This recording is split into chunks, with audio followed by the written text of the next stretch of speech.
Hey everybody, I was thinking about acceptance, but more along the lines of expectations.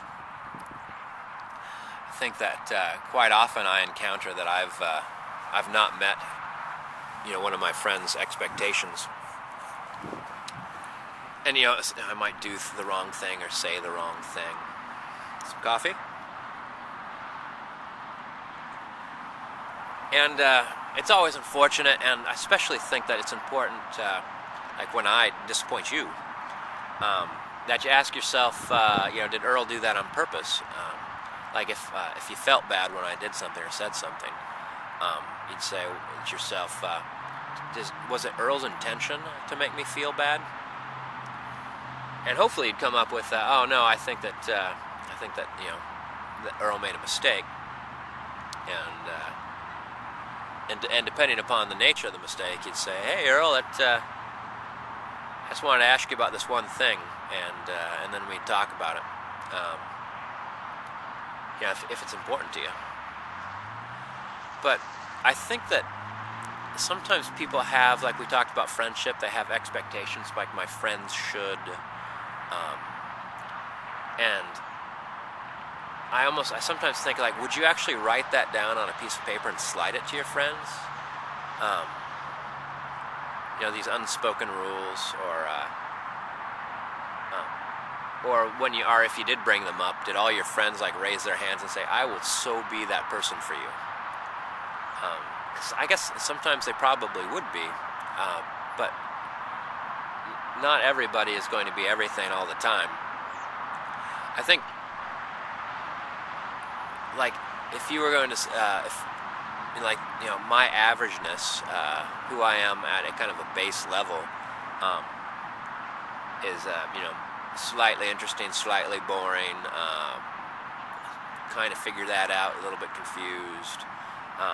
And I think sometimes, like when you're really on it, people like, oh, this is what about you I like, and this is what I want you to be all the time. Or if you make a mistake, and someone doesn't want to be around you because they just think that, well, this person's of that quality. If this person can make this mistake, then maybe I shouldn't be around them, that kind of thing. So it's, I'm thinking about expectations and about kind of like releasing them and just having, my experience with people be just more accepting of how they are at the moment. And I had a couple good experiences along these lines, and that somebody that I like a lot became confused on what had happened, and then went straight to the you're guilty phase. And luckily it was pretty cut and dry that I wasn't the guilty party. And I also knew, that's not how they are all the time. They don't leap to these, conclusions all the time. And so I just kind of I didn't even trip, as they say. And it didn't affect our relationship at all. Like, we just had that momentary confusion, and then we moved forward. And I think that's the way of things. I think that, and also the way things might be one day, I might actually make that mistake, and that person would be right to be upset, and then right to talk to me about it. Well, so I guess, to summarize, tripping on the edge of trite, expectations.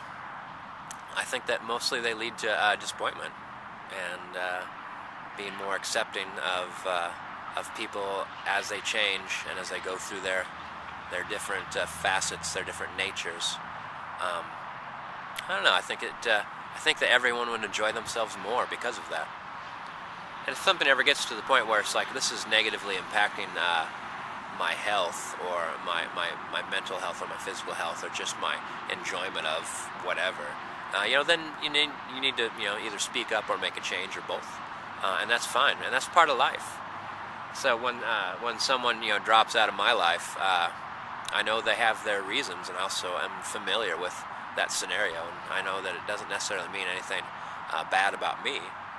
I mean, they might even have a lot of good memories that they just want to hold on to about me, and they just don't want to add to any of the negative ones.